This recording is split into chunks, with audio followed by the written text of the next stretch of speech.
Hello there. You're welcome to today's edition of the show. My name is Makiza Latifa, and this is China Now, where we bring you the very latest updates from China. Let's get started with China currents. On the show this week, we present to you an update on the story of the arrest of a CIA spy in China about 2 weeks ago, and the recent announcements from the Chinese Ministry of State Security on the arrest of another CIA spy on August 21st, 2023. Our host, Kris, will also bring you some updates on the 15th edition of the Brics Summit, which was held in South Africa, and details of the nuclear disaster in Japan, as well as other topical stories. Stick and stay with us for more details. China Currents is a weekly news talk show from China to the world. We cover viral news about China every week and also give you the newest updates on China's cutting-edge technologies. Let's get started.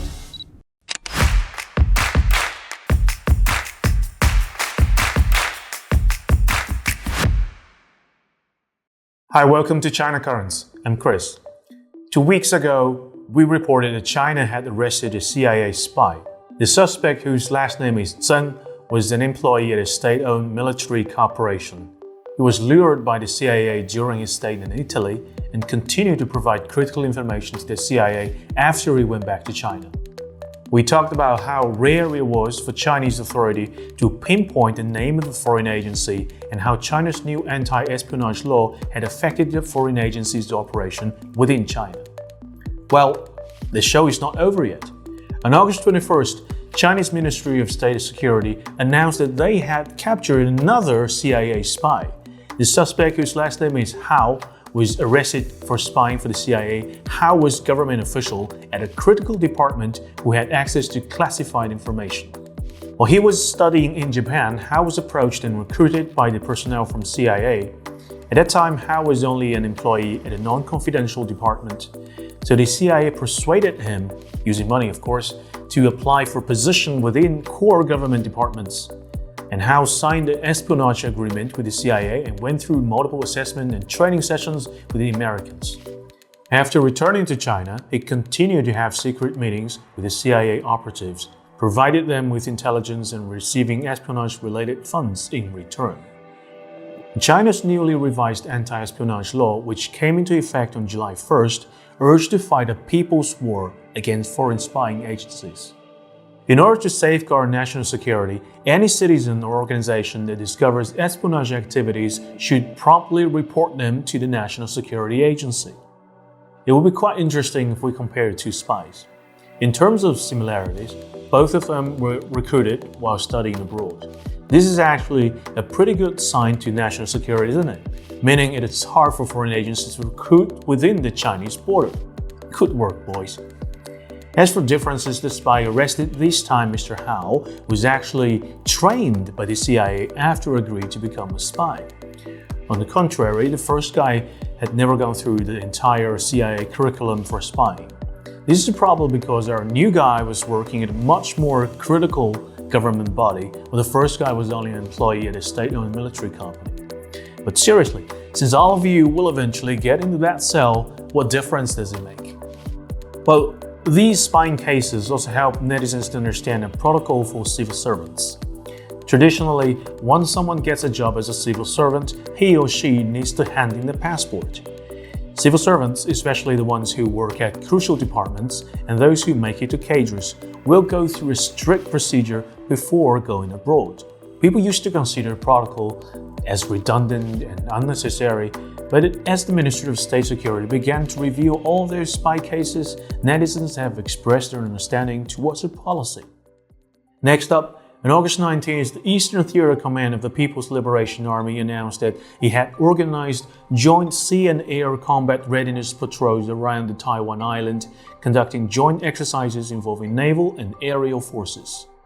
According to the report from Taiwan, a total of 45 PLA military aircraft and 9 warships were observed operating near the Taiwan Strait.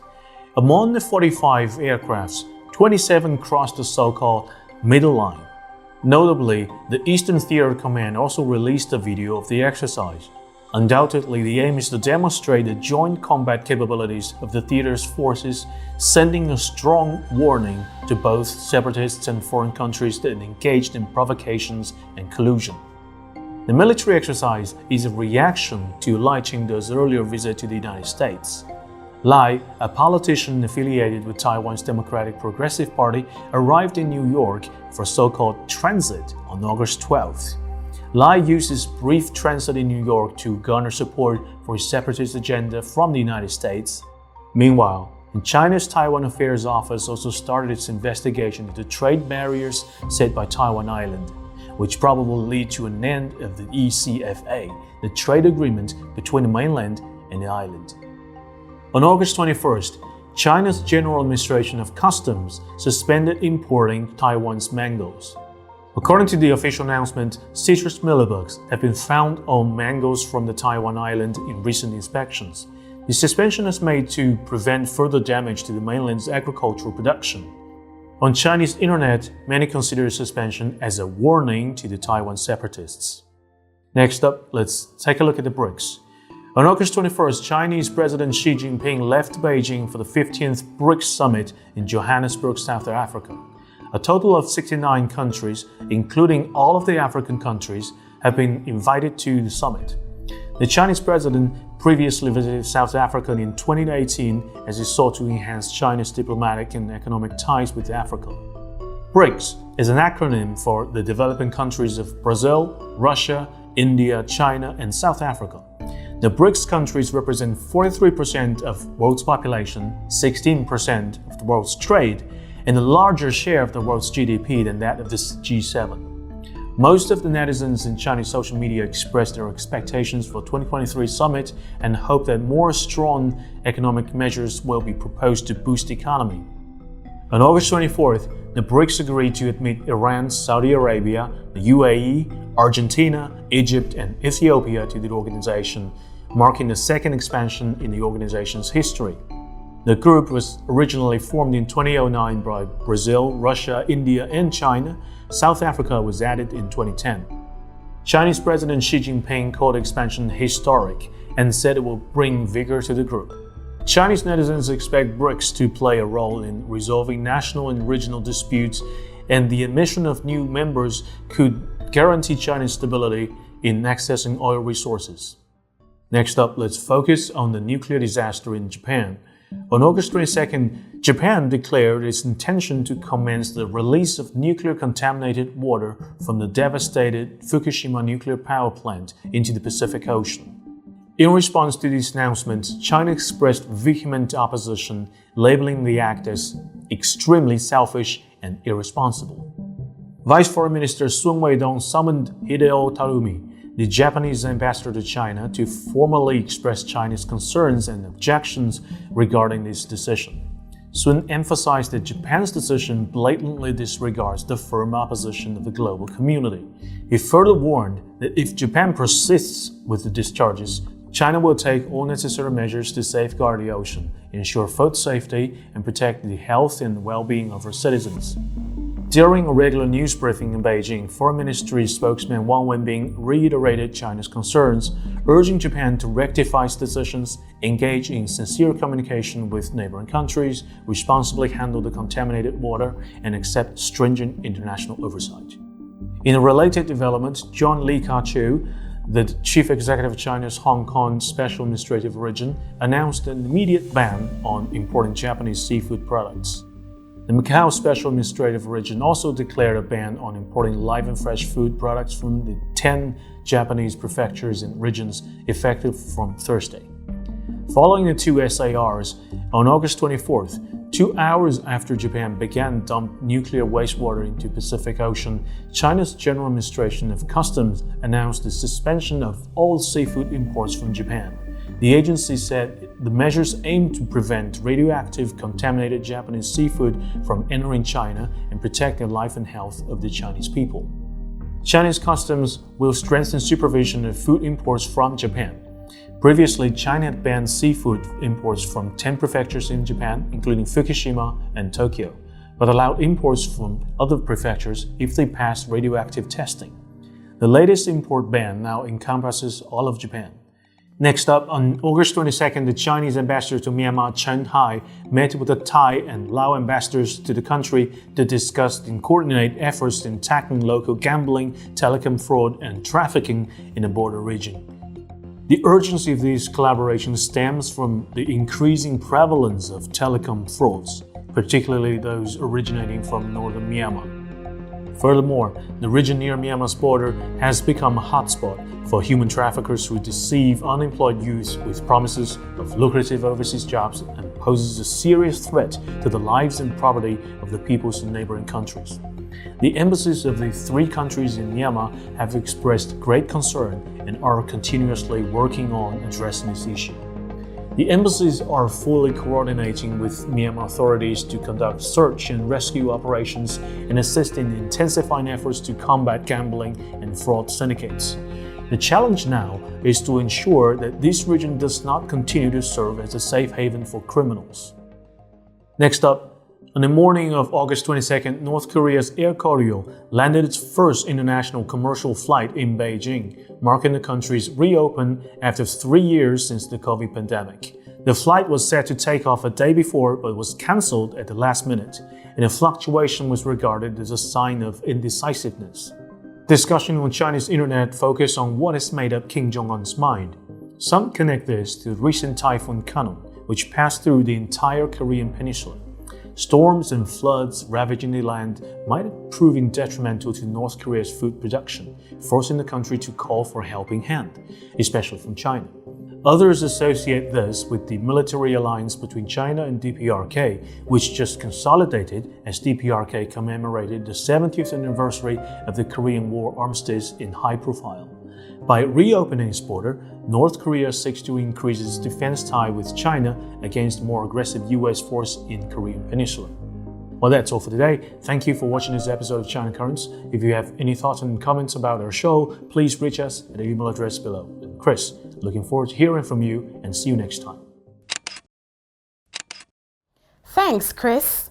Up next on the show is Threshold with Lisa, the part of the show that throws more light on the intriguing technological innovations happening in China.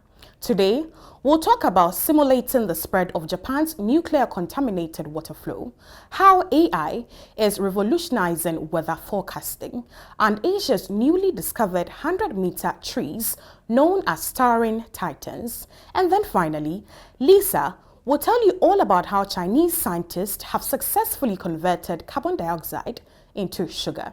You wouldn't want to miss out on all the details, so stay with us.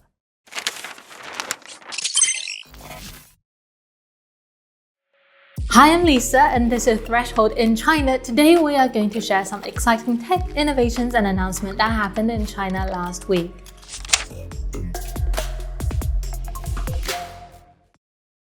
On August 24th, Japan started dumping radioactive water from Fukushima into the Pacific. Experts estimate around 1.5 million tons of contaminated water has accumulated so far. Discharges may continue for 30 to 50 years, affecting the entire Pacific region and beyond. This has raised global concerns about health and environmental impact.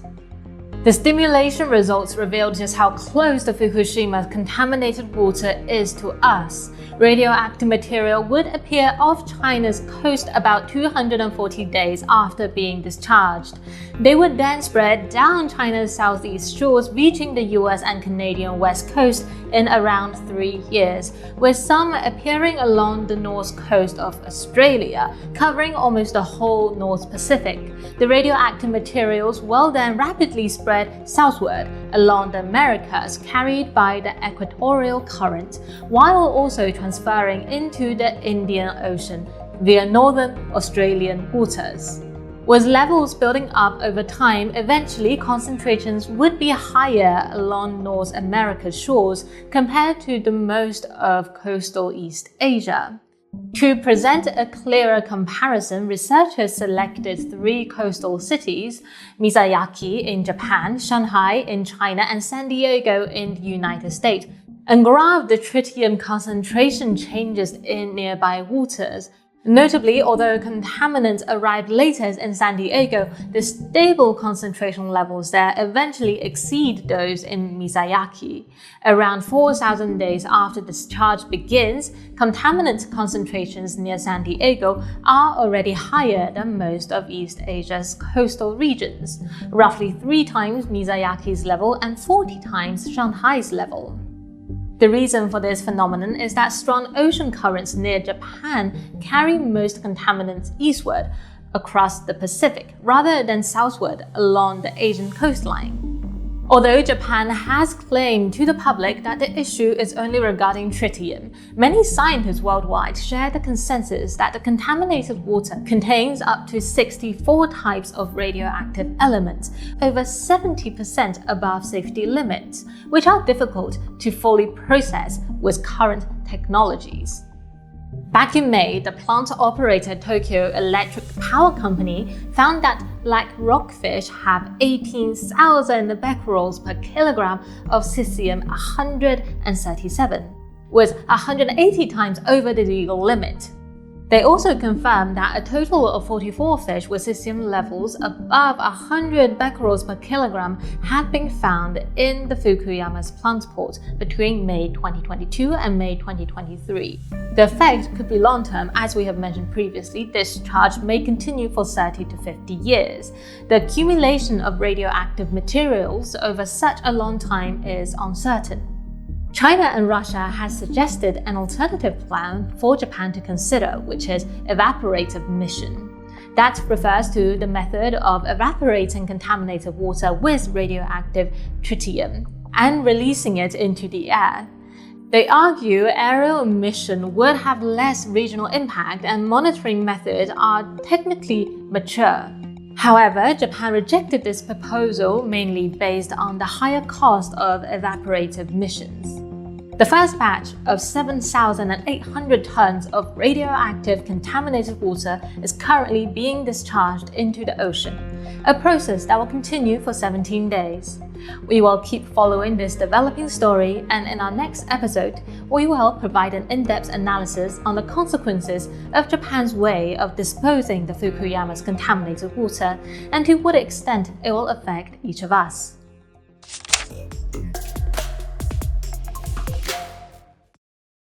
Chinese scientists have successfully converted carbon dioxide into sugar. Sugar production has always relied on plants, but crop yields face increasing risk from climate change impact like land degradation, ecosystem decline, and extreme weather. Securing sustainable sugar feedstock is becoming a challenge. In September 2021, researchers at the Tianjin Institute of Institutional Biotechnology synthesized starch from carbon dioxide in the lab. In less than 2 years, on August 16, 2023, they successfully converted carbon dioxide into sugars. The team established a modular chemical and enzymatic cascade to transform carbon dioxide into hexose, which is a simple sugar with 6 carbon atoms. Common hexose are glucose and fructose. The team had successfully produced 4 types of sugars. The full reaction took about 17 hours, reducing sugar production from years to hours compared to traditional crop extraction. The yield was 0.67 grams per liter per hour, over 10 times higher than previous bio-based efforts. Leading author Yang Jianguang said controlling different enzymes enables theoretical synthesis for almost any sugar type. This precision will be key for high-value food, pharmaceutical, and biomaterial production. In future, the team want to further synthesize other types of sugar for applications in food, medicine, and biomanufacturing. Maybe one day scientists could even turn air into a meal.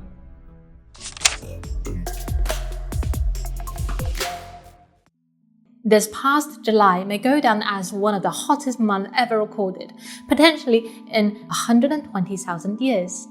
As climate change accelerates, extreme weather like hurricanes, typhoons, floods, and droughts are becoming more frequent. Improving weather forecasting accuracy can better safeguard lives and property, especially when typhoons make landing.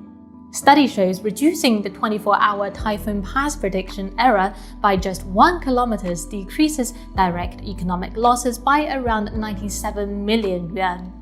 However, reducing typhoon forecast uncertainty has been a slow process, with global medium-range scale improving only 1 day per decade. Before ChatGPT exploded, powerful computing, massive datasets, and deep learning were already combined to build sophisticated weather models. For example, NVIDIA's ForecastNet, DeepMind, and Google's GraphCast, Microsoft Climate X. But recently, attention has focused on China's Huawei and its Pangu weather model. The Pangu weather model is a 3D high-resolution global forecasting AI system exceeding traditional numerical prediction accuracy. 2 months before appearing in Nature, it accurately forecasted Typhoon Mauer's change in its path 5 days out.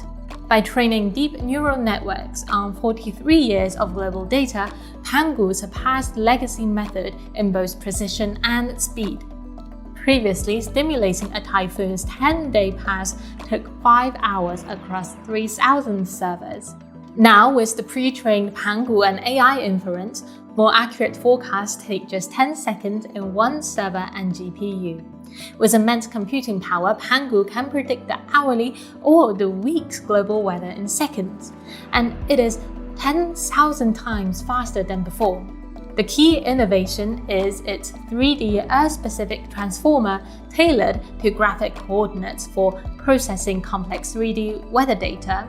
Unlike 2D models confined to pressure level, Pangu's 3D architecture better captures ocean, atmosphere, and land interactions. Pangu has proven itself forecasting extremes like February's storm Eunice and UK's first 40 degrees Celsius temperatures. It has the lowest error compared to the European and American agencies for predicting typhoons. Pangu is now on the European Centre for Medium-Range Weather Forecasting website, offering free 10-day global forecasts. Recent tests showed Pangu outperformed the center's model on accuracy metrics and extreme weather prediction. As the next typhoon approaches, it is hoped that more people can say we are prepared.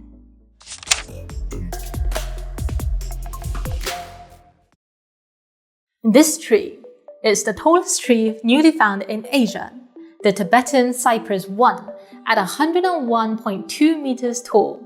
This photo is taken by drones and it vertically combines hundreds of shots together. And it's the second tallest tree in the world, after the 115.9 meter Hyperion Coast redwood discovered in California in 2006. Tibetan Cypress 2, found alongside it, reached 99.5 meters. The Chinese team discovered this groove in Tibet, with the world's highest altitude.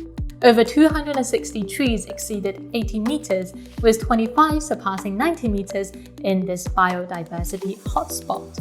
Judging by diameter and rings, researchers estimate Tibetan Cypress 1 is about 1,450 years old. Tibetan Cypress 2 is around 1,400 years old. So how did they get so big, and can they keep growing taller? Botanists define giant trees as over 90 meters. Researchers said the tallest trees live exclusively in wet, humid, temperature climates. The groove where these giant trees were found is a cloud forest with annual rainfall of 1,500 to 2,000 millimeters. And this is important because for trees above 60 meters high, it becomes increasingly difficult for them to obtain water that is transported upwards from the root.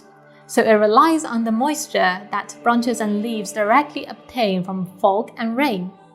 While not skyscraper height, these giants are biological marvels and living fossils. There are many ecosystems. Tibetan Cypress 1 and 2 host 46 epiphyte species, which are plants that grow on other plants. Birds and numerous insects also spotted by the team. And that is all for today's Threshold. As always, please let us know if you like this news section on science and technology in China, and we will do more in the future. And that's all for today's Threshold with Lisa. Now it's time to shift focus on Overlap, a collaborative production between Breakthrough and Wave Media, where news and international conversations are held about today's world. This edition features a conversation on dignified housing, both in China and the United States, between the host, Rachel Hu, a social commentator at Breakthrough News, and Xiaofen Ma, a content producer on Bilibili in China, as well as Will Merrified, who is the director of the Center for Social Housing and Public Investment in the States. Keep watching.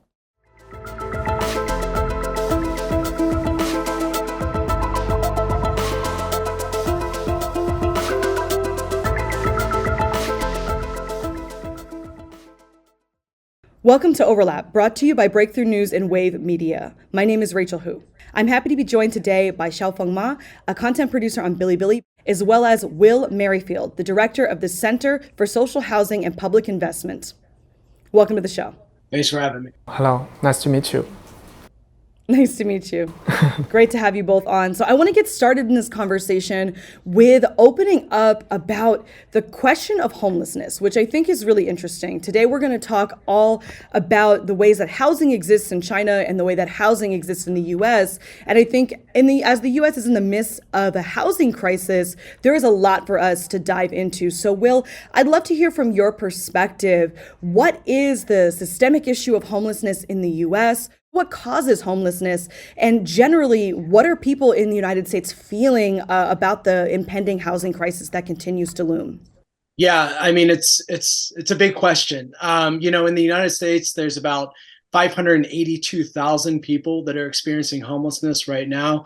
That number is probably low. Of that 586,000 people, about 60% of them reside in temporary homeless shelters, and the rest sleep in the streets. The reason why I say that number is low is because the way in which homeless people are, calculated, the way in which we try to account for them is municipalities, so cities across the country have these things called a point-in-time count, where they literally have volunteers go out and count people on the streets. So they never count, all the people that are on the streets. And furthermore, aside from people who are actually experiencing homelessness in the United States, especially in our coastal cities, there is a lot of housing instability. So you have people who may not be technically homeless, may not be in shelters or on the streets, but they're couch surfing, they're going from place to place, just trying to, stay off the streets. So the problem in the United States is really staggering.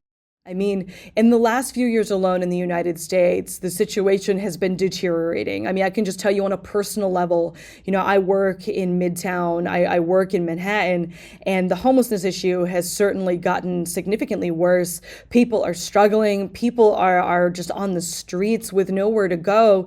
And the city has done very little to do anything about it other than put more money into police. And really, that has not done anything other than given the police more money to harass people. It hasn't helped people. It hasn't translated into people getting housing or homes or anything like that. Really, what can you do in a short period of time is really go to a shelter. That's all you have. And what happens if you don't get into the shelters? I know in Alaska, actually, the shelters recently were moved outside. They got rid of the last shelter in Anchorage, which is horrific to think about because they moved everybody to a campground and they were actually being attacked by bears. There is, as you said, an affordable housing crisis. As to the causes of that crisis, I would say, post 2008, which was the financial crisis caused by the collapse of the mortgage industry, housing has increasingly become financialized in the United States, which is ironic because what caused that 2008 financial meltdown was the financialization of the mortgage market. So instead of learning from that catastrophe, which resulted in one of the greatest transfers of wealth from the 1% to the 99%, instead of learning from that, we've in the United States have doubled down on a hyper-commodified, profit-driven housing system. And just to give you, and this isn't just the United States, this is globally, especially all across Western Europe. To give you a little context, the global value of real estate was $326.5 trillion. I believe that was in 2021, which is 4 times global domestic product. So you have all this capital flooding into global real estate markets. In the United States, flooding into these coastal real estate markets, and it's driving rents through the roof. Recently, rents in the United States, the average rent surpassed $2,000 a month for a 2-bedroom apartment. You just have, I think, a hyper commodified housing market, which drives rents crazy because the people who are investing in this housing are institutional Wall Street investors. And what the reason why they're investing in real estate is to maximize profit.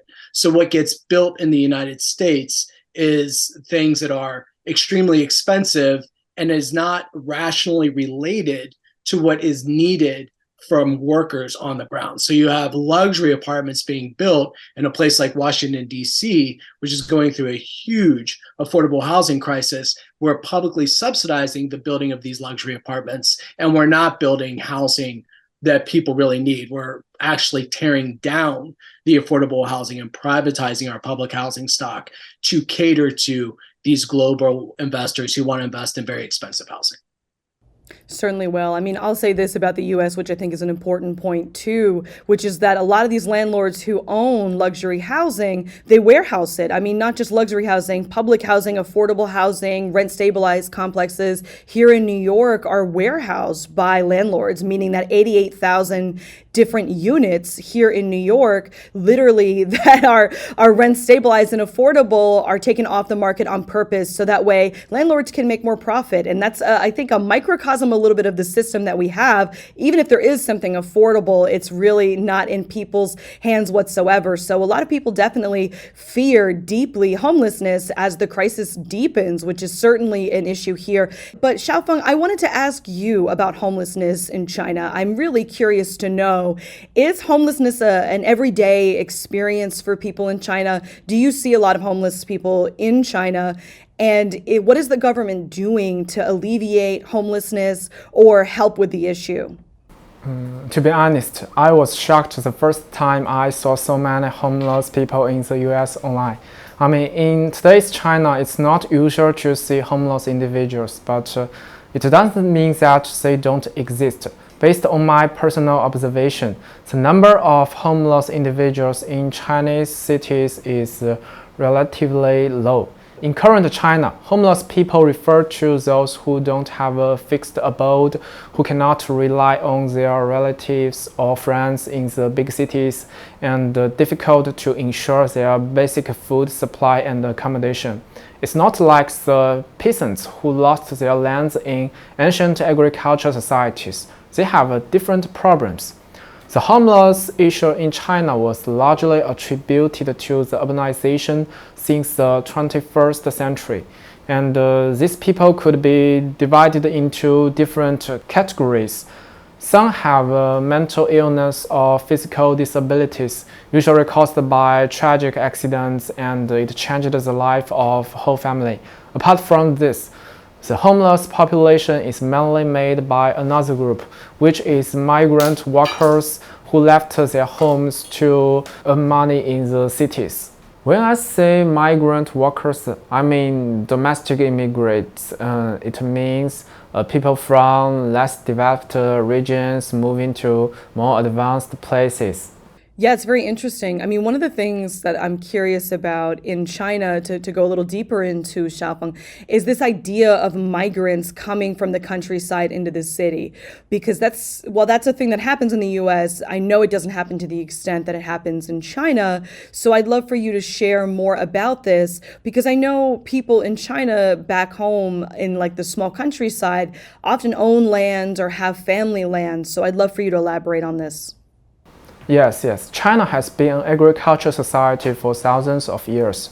After the reform and opening up since the late 1970s, there are still much more farmers in the population. The income from agricultural activities is often very limited, while in their hometown, the secondary and tertiary industries do not have many job positions. So they choose to make money in the city. When it comes to homeless issue, we have to talk about domestic immigration, because the main part of homeless population in China is urban workers or domestic immigrants. This is a historical problem originated from the reform and opening up policy. At that time, with the rapid industrialization and urbanization, a lot of rural labor migrated to big cities for more job opportunities, better education for their children. They don't expect to meet unemployment issue in big cities. So when they fail to find a job or suddenly lose their jobs, they could go back to their hometowns anytime. So housing and renting became a huge burden at that time. But in the following 2 to 3 decades, we went through a housing reform. It has increased the supply of the commercial housing. Before this reform, housing was allocated by the government. However, housing supply is still limited because of the limited resource. So, with the increase of the number of houses, a significant number of people with stable incomes bought homes in the cities, and it is much less likely to be homeless. On the other hand, those who couldn't afford to buy a home, as long as they have a job, they can afford to rent at least. I'm not saying that we don't have unemployment here in China, but it's not that difficult to find a job that can cover your daily costs, including the rent. For those migrant workers who are experiencing unemployment, we have this urban shelter system to provide temporary shelter and support, or they can choose to go back to their hometowns. The train tickets are covered by the shelter. According to the recent data, the number of people assisted was over 3.48 million in 2013, but by 2021, it had reduced significantly to 830,000, which is a huge progress. Most of them have their own self-built house back in their hometowns, so they have a place to go if they failed to earn a living in big cities. There is a historical reason behind as well. During the land reform and the establishment of the hukou system, we basically ensure that rural families could get a small piece of land on which they could build their own house. The rapid economic development also contributed a lot to solving this problem. It released a large number of jobs opportunities. Almost everyone benefited from this process. So I was wondering, what are the main factors lead to homelessness in the US? What is the role of your government played in this? Will, feel free to jump in and answer that. Yeah, I mean, it's a great question. So there's this perception in the United States itself, and also I think globally. I want to really pound home, the idea that the cause of homelessness in the United States is not primarily due to mental health issues or drug addiction. It really is a cost issue. So just really quickly, in Washington, D.C., the average rent for a 2-bedroom apartment is about $3,200 per month, which works out to about $39,000 per year. The minimum wage in Washington, D.C. is about $33,000 per year. So right away, there's a $5,000 gap between what a person working a minimum wage job in Washington, D.C. earns and what they have to pay in rent. That is before they paid for transportation costs, before they bought food, before they bought their kids' clothes, cared for their children. So, and in the context of this affordable housing crisis in Washington, D.C., we are tearing down the public housing and we're giving away massive amounts of public land and public money to politically connected developers to build luxury apartments that people can't afford. So just really quick, between 2002 and 2013 in Washington, D.C., we gave away $1.7 billion worth of public subsidies to private developers. And in that time frame, and we gave these public subsidies to private developers because what did they do? They promised that they were going to build housing that people could afford and that they were going to create jobs. So what we saw during that time frame was that half of the affordable units in Washington, D.C. were lost. And while half of the affordable housing units in Washington, D.C. during 2002 and 2013 were lost, high-end units tripled. So what these developers were doing was they were taking public subsidies, they were tearing down affordable housing, and they were replacing that affordable housing with more expensive housing so that they could maximize their profits. And that is what is really driving the affordable housing crisis, not only in Washington, D.C., but in municipalities and cities all across the country.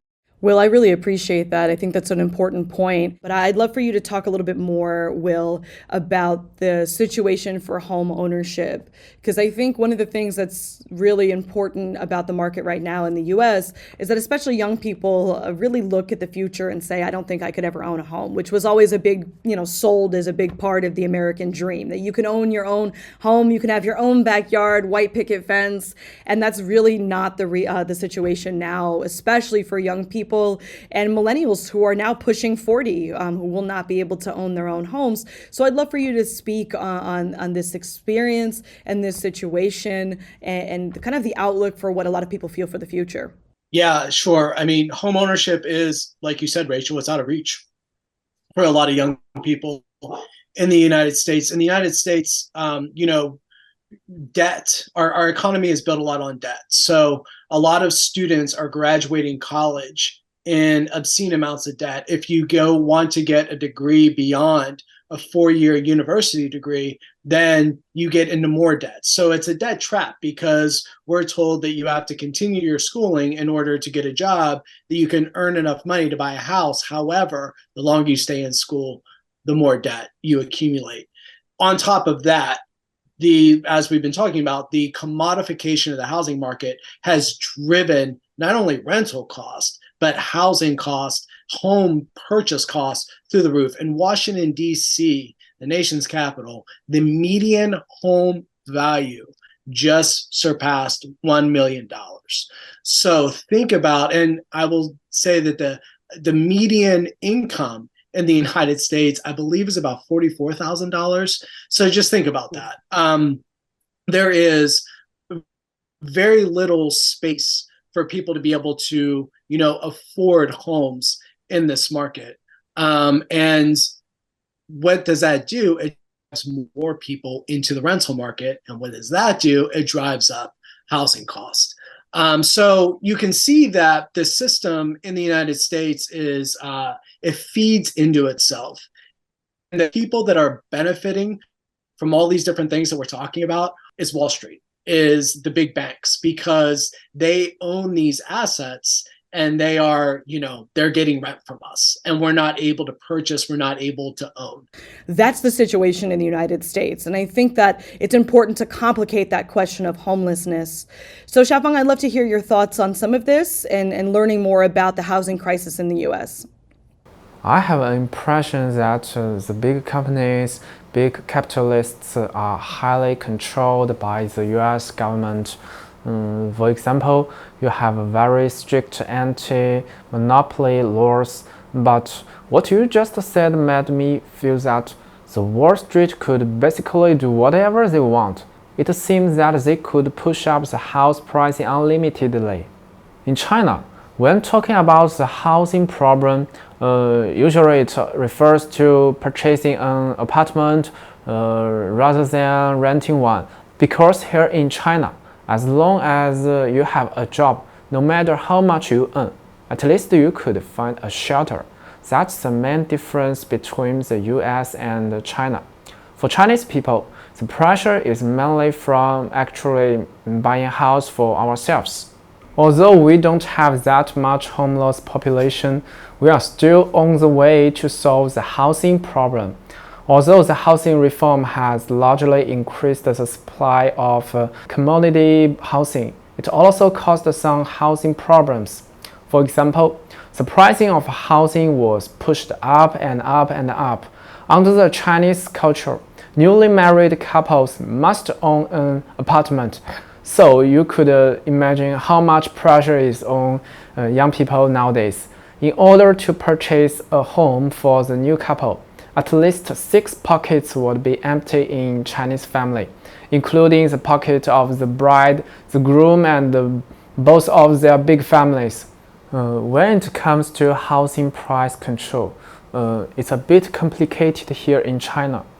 The central government always pursue to control the housing price under an adequate level, but for local governments, as land transaction is their major income source, they have great interest in the housing industry, However, if they keep doing this kind of transaction, they will make the housing price up and up and up. So basically, there is a contradiction between the central and the local governments. As a result, in order to mitigate this issue, the central government is taking various different measures to control the housing price, including providing low-rent apartments and so on. One of the things I'm thinking as we're having this conversation is just about where we see this crisis going. Yeah, it is a dire situation right now. It seems as though the only solution that elected officials have in the United States is to throw more public money and more public land into the private market to private developers. And the idea is that they'll build, and at some point there will be a trickle-down effect and rents will come down. But what we've seen in reality is the opposite of that. The more public resources that we shovel into the private market, the more rents go up. There are a lot of sophisticated reasons for that. But I think you had talked about earlier, landlords or developers are building apartments and strategically keeping units offline to keep rents high. There was a really interesting ProPublica study that just came out about a month ago that talked about a specific algorithm that especially Wall Street owned housing projects are using that tells them when to keep housing off the market. So we're giving our public money to the private sector and we're saying build housing so rents come down, and they're building housing to increase their profits, and they're actually raising rents. There's been a huge housing boom in Washington, D.C., and over the last 10 years, rents have risen by 55%. So what we can plainly see is that what we're doing is not working.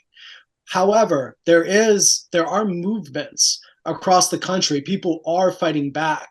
Tenants are organizing. And one of the most hopeful things that I think is happening in the US is this growing idea of this concept of social housing in the United States. And social housing is the way I think about it. There's actually a bill in Washington, D.C.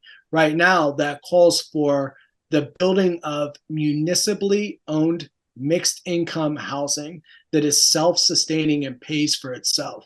And the way it works is that government looks at housing as infrastructure.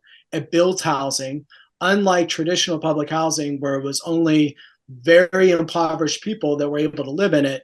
This sort of type of public housing has a mix of incomes. And because there's a mix of incomes in the housing, the rents paid are able to cover the operating costs of the apartment complex. And the surplus rent at the end of the month, the rent that's left over after all the tenants have paid their rent and the place is upkept, that surplus rent is actually used to pay down the construction cost of the housing. So this model is a decommodified, outside the private market, a public form of housing that allows housing to be accessed by a broad spectrum of people, and I think would provide, in essence, a public option for people. So if they don't want to be exploited by the private market, they could rent, they could choose a public option and pay much less rent. That model is based on the model in Vienna, Austria, where that's a municipality of about 1.9 million people. They have 420,000 units of social housing. Half of their housing stock is made up of social housing, and about 80% of their population qualify to live in that social housing. So they've removed the stigma of public housing. They've made this public housing extraordinarily popular among their residents, so the government can't cut funding for it. And they've created a public option to drive down costs. And I think that in order to solve the affordable housing crisis, we're going to have to look to de-commodified forms of housing. Like I said, there's a public housing bill that is proposed in Washington, D.C. There's one that's been proposed in California. There's public housing or a social housing bill that's been proposed in Maryland. I know there's a growing social housing movement in New York. So I think that there are, hopeful things into the future. But I think what's important about the United States is to understand that these things are going to happen at a municipal level in cities across the country, because what we see from our federal government is that they're not ready for the moment. They're not prepared to take on Wall Street and banks. And in order to grow these alternative housing models, I think we're going to have to do so through local organizing in cities and municipalities across the United States. But it's happening. Certainly will. I really appreciate your insights. And I think just what I want to end this conversation on is just drawing off of what Xiaopeng was sharing about the Chinese model. I think it's just important for people in the United States, especially, to look around and see that there are other options. I mean, it's really exciting to think about drawing on these different models that incorporate, especially for where we are now in the U.S., options for public housing, social housing, and really building into the idea, into the consciousness that we have the right to a home. Can I just make one last point? Yes. I think, especially for the audience in the United States, I want to drive home the idea that Wall Street and hedge funds are not going to save us. They are not going to solve our affordable housing crisis, because their model is to extract wealth from the working class and give that wealth to the 1%. What we need is public investment from our government using our tax dollars, using our public land to invest in public institutions that build strong communities. Because the increased financialization, it is wholly dependent on Wall Street and hedge funds, and we will only dig ourselves into a deeper hole if we continue to rely on that model. Awesome. Thank you so much. Well, here's where we part ways on this edition of China Now. Grateful for your company as always. I hope that through the show, we're gradually showing you a different world, a different culture, and a different way of thinking. Let China not be far away from you anymore. Meanwhile, please do not forget to send in your comments, thoughts, feedback, and suggestions for the coming episodes of the show through the email provided below. Hoping to see you same time next week. But until then, it's goodbye from myself and the rest of the team.